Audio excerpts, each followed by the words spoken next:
And for tonight's episode, we'll be understanding Mission Refocus, an urgent call.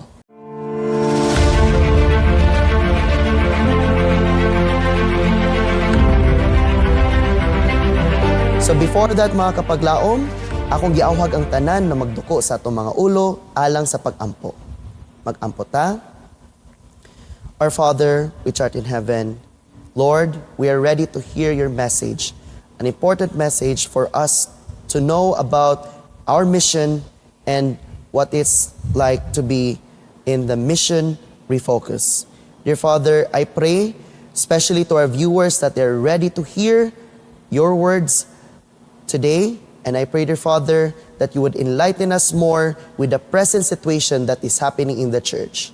Lord, please be with us, empty us, and fill us with your knowledge and your wisdom today. For this we ask and pray through your Son Jesus. Amen.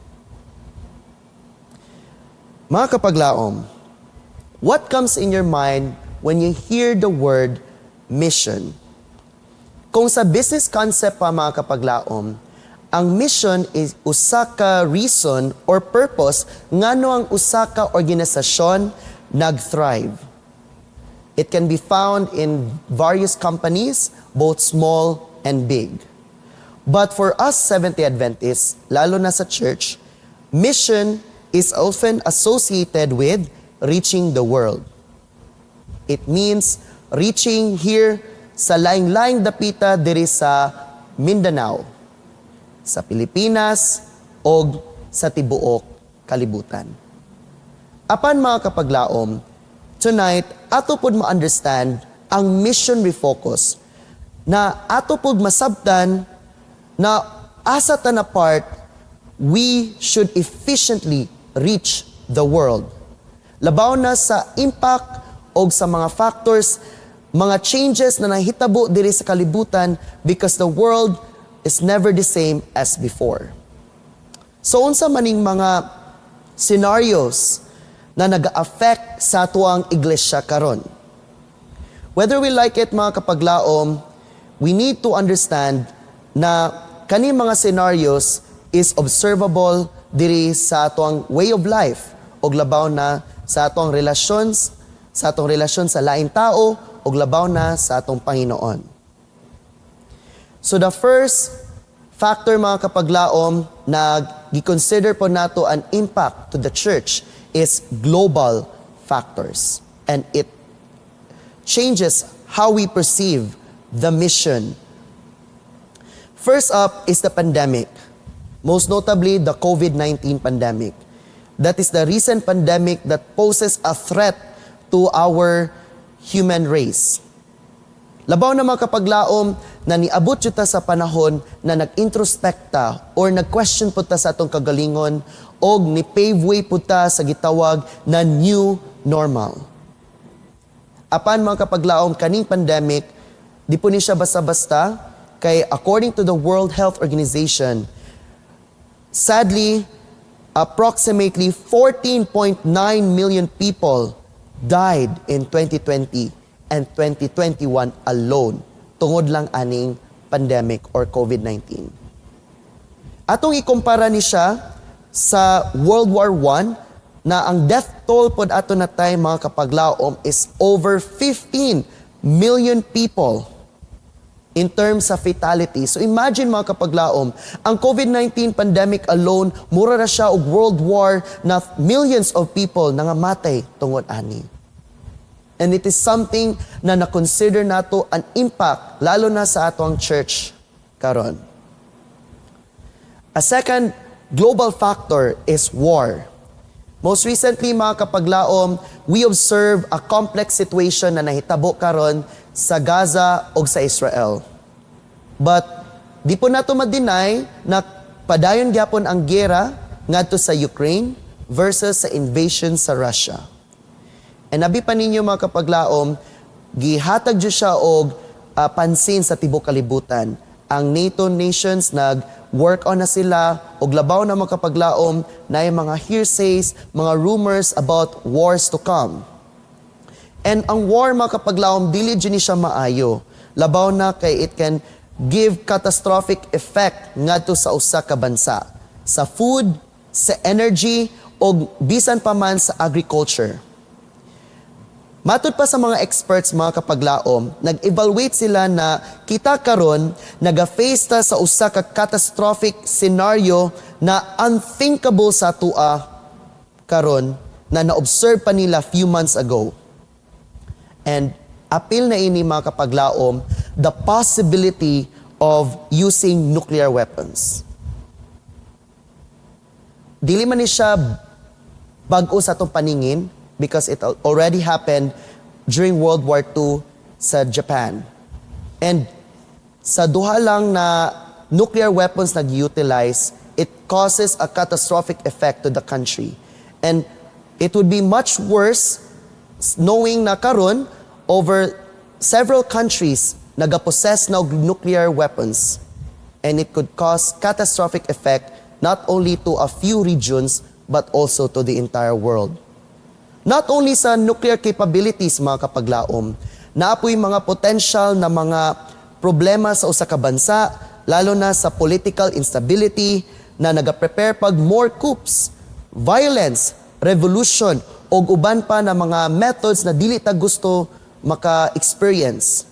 Recently pod sa Myanmar, tungod sa military coup na nagahamper sa demokrasya sa Myanmar, na nag-affect pod sa mga katawhan didto.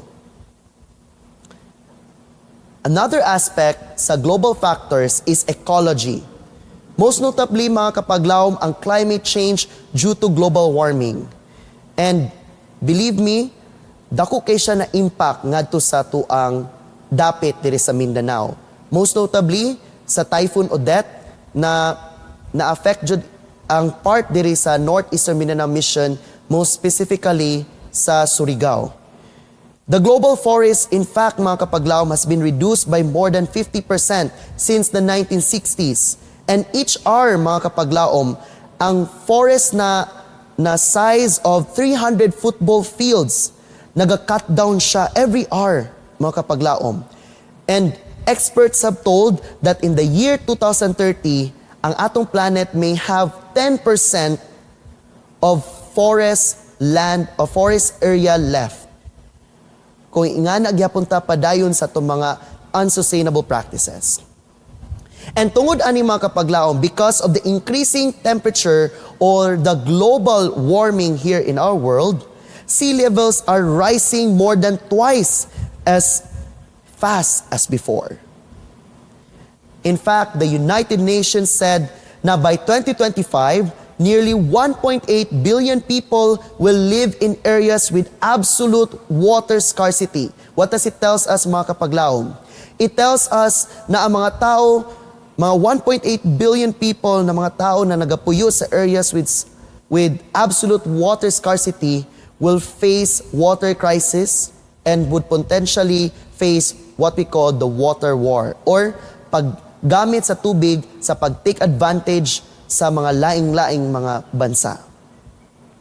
So that's why, mga kapaglaom, kani mga factors sa ecology, war, o sa pandemic, naga-change siya sa atong impact ngadto sa paglantaw sa atong mission isip usa ka iglesia. Apart from the global factors, mga kapaglaom, naputay gitawag the social scene, na ang mga social factors nag-affect sa atong iglesia karon. The first one is the me generation. Mao ni atong mga baby boomers na naga-born, or the generation that was born after World War II. And kabalo mo, mga kapaglaom, mao po na time na ang kanina henerasyon puyo pod sila sa usa ka challenging time na daghan kay mga kabag-uhan, lalo na sa social o sa political na aspect. According pa sa Time magazine, kaning me generation prepared the way para sila mga anak na atong gitawag the me generation, or atong gitawag na mga millennials. Mao ni ang gitawag na the selfie generation na nagasugod sa 2000s. And matud pa sa Time magazine, mao po ni na henerasyon na nag-grew up sa internet, o gitawag sila mga digital natives o global generation. According sa ato ang Executive Secretary sa General Conference, si Pastor Erton, the me generation is emotionally weak, but at the same time, eager to defend justice and constantly seeking to live a meaningful life. So no wonder ma-observe po nato sa atong mga palibot na bisag unsa na lang na kamatuoran na ilang gusto itukod or mga rights na gusto nila i-uphold, mga prinsipyo na gusto nila i-keep hangtod sa kamatayon. Apan mga kapaglaom, it's a challenge para sa ining henerasyon, labi na sa me generation, sa pag-worship sa atong usa ka sovereign God, sa pag-interact sa mga katawhan, lalo na sa worship services, o sa pag-obey sa rules of conduct. Because again, this generation also naga-experience po sila og crisis sa pagkabalo what is right and what is wrong, lalo na sa exposure sa social media. And it makes their ties to religious organizations a significant challenge. Most notably, mga kapaglaom, ma-observe po nato sa laing part sa kalibutan, that is a European nation, na ang ato mga millennials, naga-experience na sila o crisis, matod sila morality, because they don't know what is the true right or wrong anymore tungod sa exposure sa laing-laing mga information o mga principles na niabot sa ilaha. And it really poses sa tuwang mission, isip usak iglesia, mga kapaglaom. Another is human sexuality. We live in a time when everyone can claim their right to be any gender they want, whether it be male, female, non-binary, LGBTQIA+, or even, matod pa sa Facebook, 58 different genders na available sa atong mga users. But sa Facebook pa lang na 58 ang different genders, mga kapaglaom. How much more sa uban lista na niabot ng 67, 81, o 107 ka different genders na pwede nila mapili. Grabe na jud karon ang definition sa human sexuality matod pas kalibutan, mga kapaglaom. Apan, the Bible's perspective and God's plan about human sexuality is much more than merely an identification, mga kapaglaom. And it is much broader than the current trends, and that's why we have to tailor the mission nato karon na ma-approach nato ang ing-ani na marginalized sectors kalibutan with a biblically clear manner, but also approach in kindness. Next one, mga kapaglaom, is social polarization. We face social polarization daily, mga kapaglaom. Most notably sa social media, sa politics, sa families, and unfortunately, mga kapaglaom, also in the life of the church. To give you context, mga kapaglaom, observe sa ato ang last na elections. Nadaghan kay tag mga opinions about from one candidate to another. Na to the point, mga kapaglaom, that we question someone's entire life because of his political choice. That is what we call social polarization. That matod pa ini, that it is the rise of an us versus them mindset affecting all human relationships.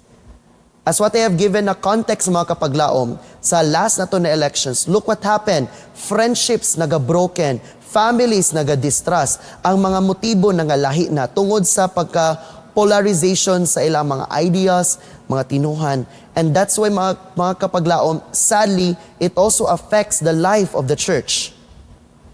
Acute cynicism towards all authorities, including the church, has led to a systematic deconstruction of the truth and common sense.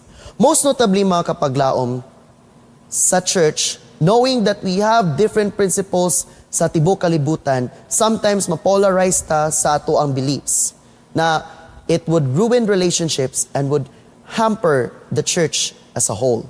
So that's why isip mga batanon o isip iglesia, we must look into further on how we could adjust to the new normal, especially sa pag-thrive ining problema nato karon sa social polarization.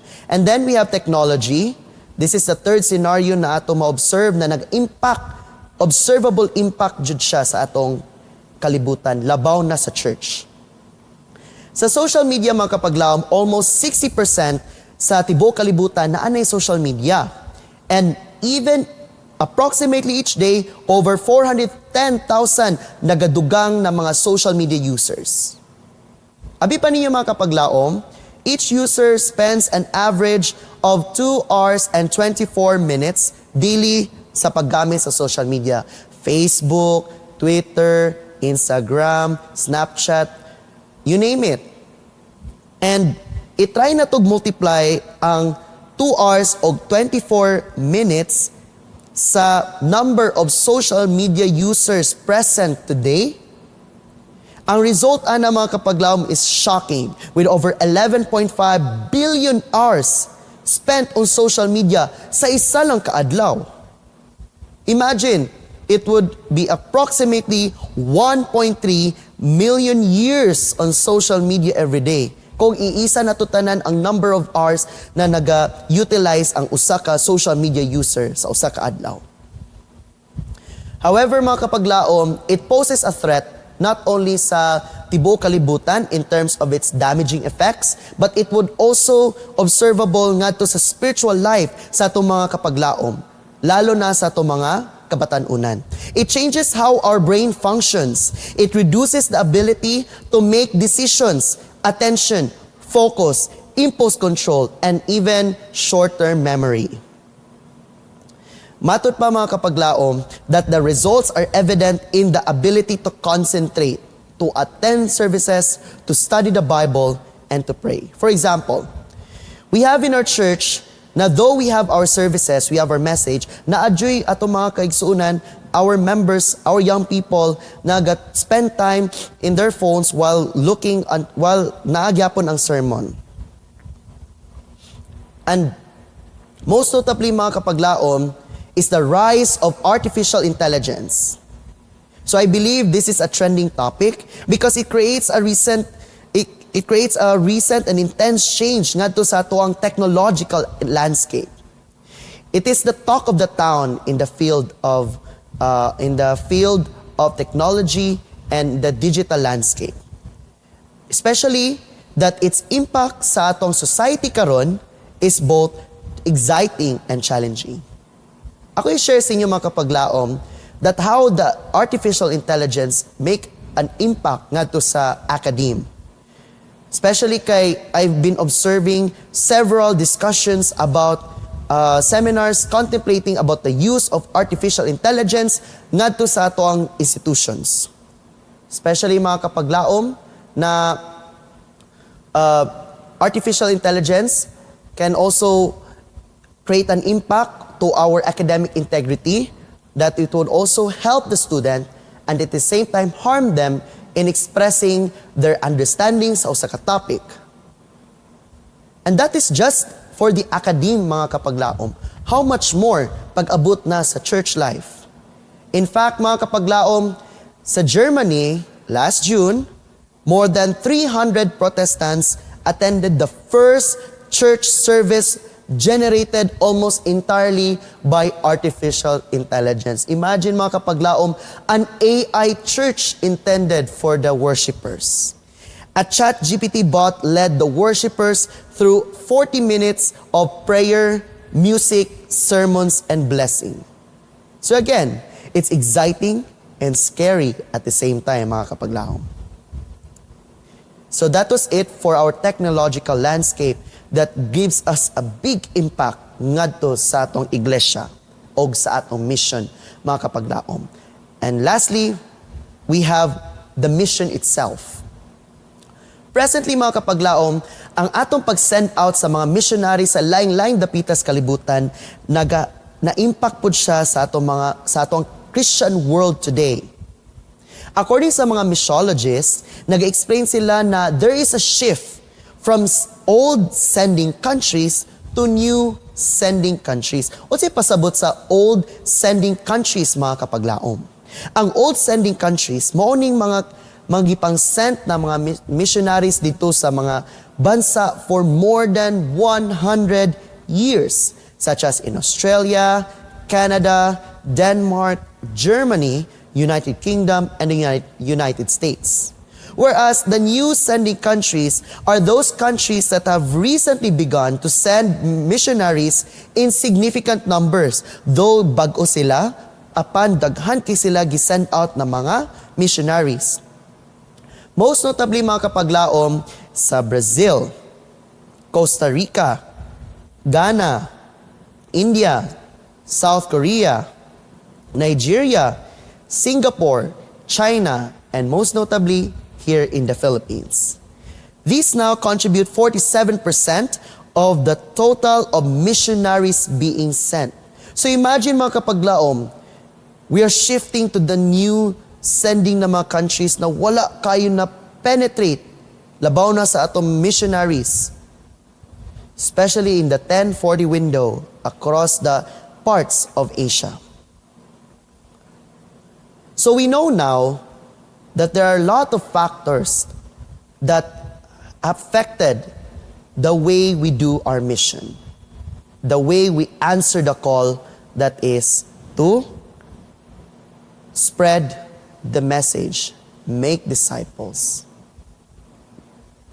That's why, mga kapaglaom, it is a time, matud pa sa last council or lead conference, that we need to see things differently. We always tend to look in our binoculars on the present challenges that we face. We understand how we use our binoculars. We see things in our own perspective.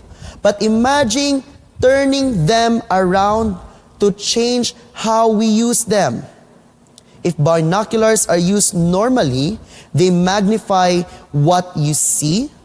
But if you hold them in reverse, if you have used a binocular before, they diminish what we can see. However, ang problema is nagyapon. Ang mga challenges nagyapon. The factors that affect the church is still the same, but it is up to us how we could see it. We can see it actually by changing how we see things. And the challenge today is to see the changes in the world, gaya ng global, social, technological, and the mission as an opportunity for mission. Mission refocus is a change in how we use our binoculars. New methods must be introduced. God's people must awake to the necessities of the time in which they are living. And that is why, mga kapaglaom, today, we must evaluate the changes that we could see it as an opportunity in refocusing our mission. First one is the Holy Spirit. The guidance of the Holy Spirit needs to be first when we reevaluate the things here in this world. In fact, kung ma-observe nato sa atong kalibutan karon na grabe na ka-complicated, then the Holy Spirit is much more needed. That's why whenever we go to the cities, to the urban centers, and even to the far-reaching parts of the world, we must always seek the guidance of the Holy Spirit. And that we must be sanctified by prayer and by faith, by the merits of Christ, that we may able to do the work efficiently. Kabalo mo mga kapaglaom,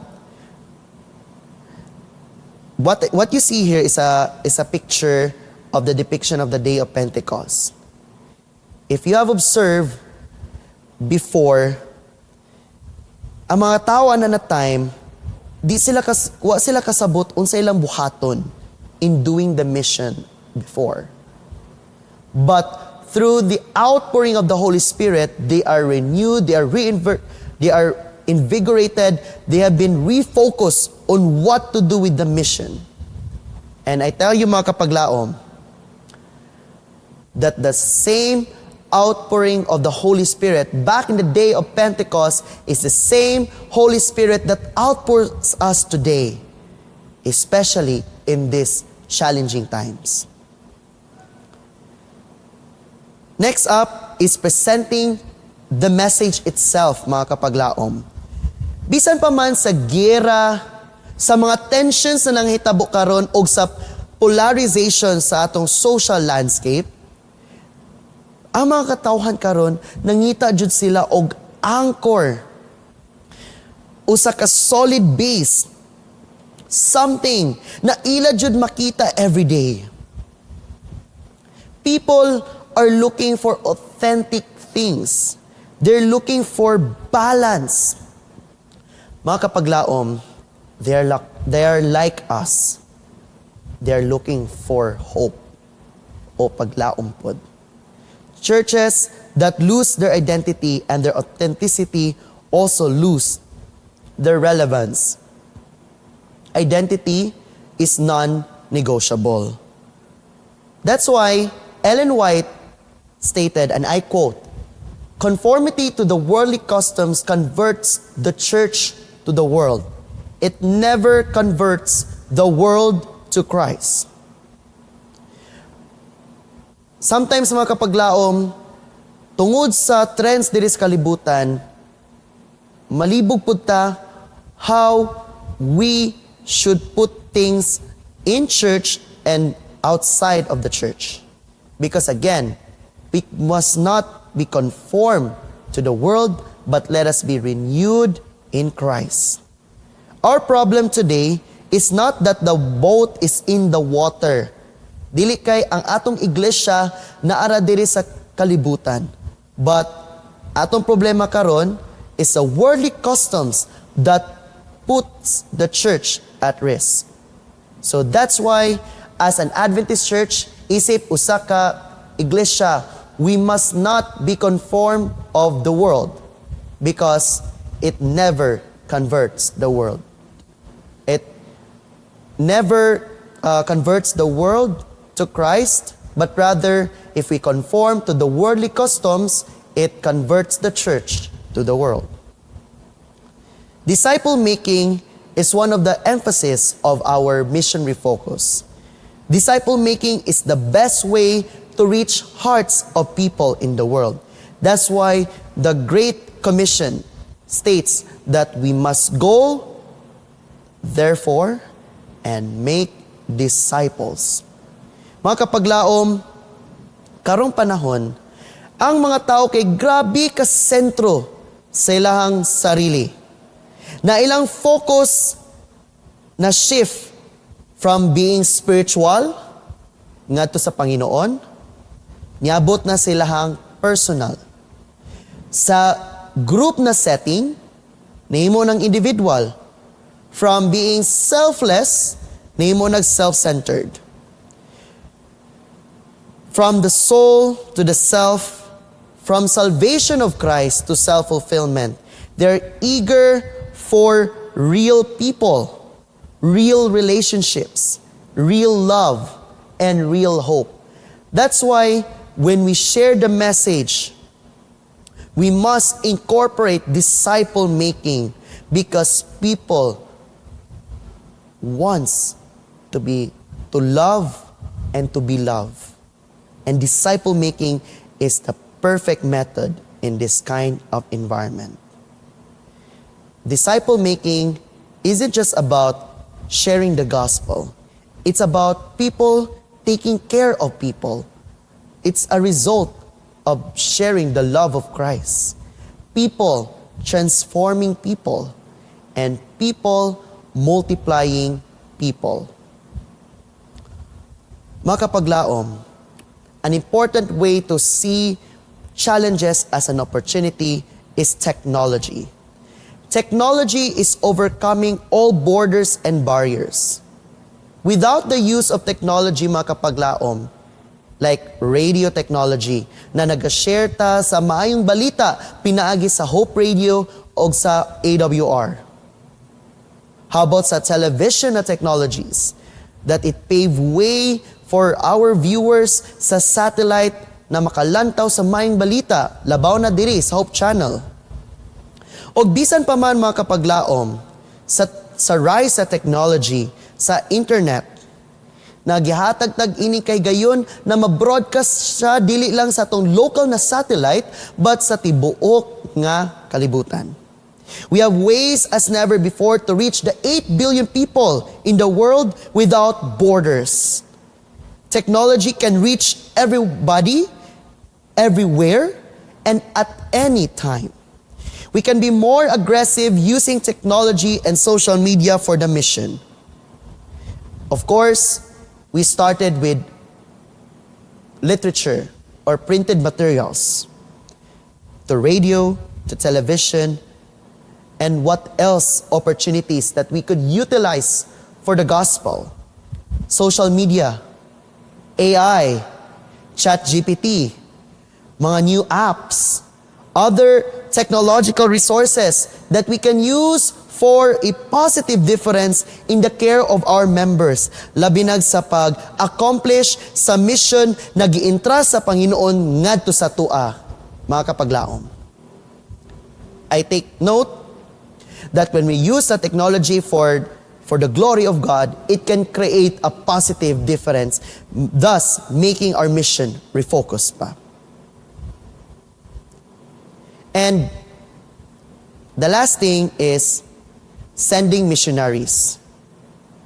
Most notably, mga kapaglaom, we are facing the most complex crisis and changes in recent history. But at the same time, bisag unsa pa ka mga challenges na nahitabo sa tibuok kalibutan, it poses us an exciting na mission opportunities na gihatag ngadto sa tua, mga kapaglaom. Matod pa sa council na discussion that we must send missionaries from everywhere to everywhere.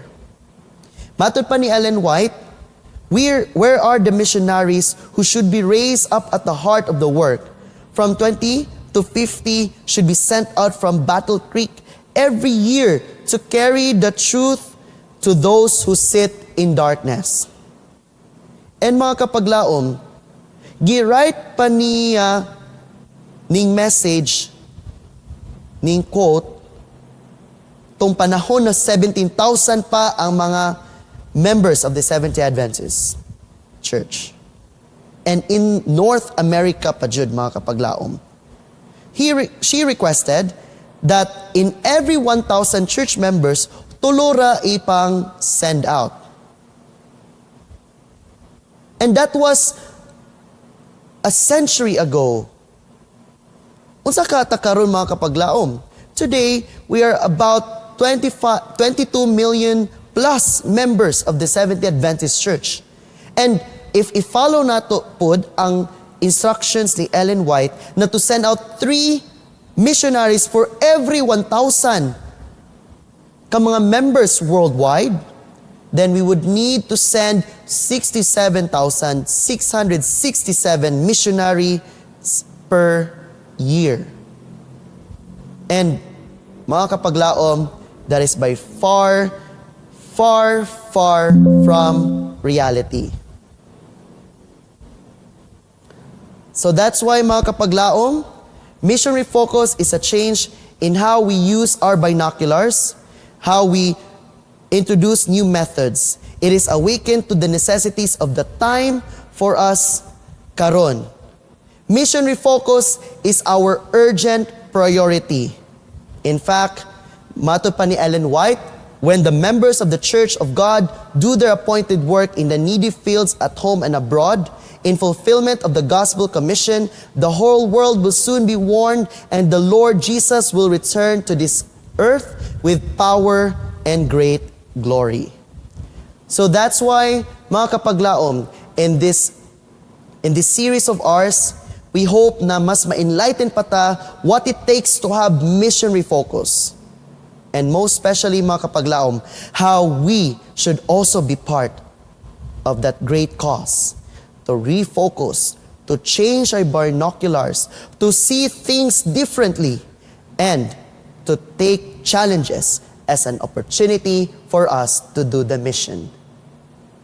Before I end this message, mga kapaglaom, may offer a prayer to all of us, lalo na sa tuwa karon, mga viewers sa Hope Channel o sa mga tigpaminaw sa radio stations. Let us pray. Dear God, thank you for this wonderful opportunity that you have given to us. Today, we understand how important for us to accept the call that is to refocus our mission. Our mission is stemmed from your commission, Heavenly Father, that is to go to reach the world and to make disciples. Dear Father, we see now that there are many challenges that have impacted the world today, most notably here in the church. And I pray, dear Father, that as we go through this week to understand more what it means to refocus our mission, I pray that all of the viewers will be more blessed and they will engage more towards being part of this amazing opportunity that is the mission refocus. I hope, dear Father, that you'll be with them, you'll guide them, you'll guide all of us, especially, O Lord, as a church, that we would spread the gospel in new perspectives, in new methods, in a way that it will not compromise or push our church in conformity to the world, but rather be renewed in you, dear Father. Thank you so much, Lord, for hearing and answering our prayers. For this we ask and pray through your Son Jesus. Amen.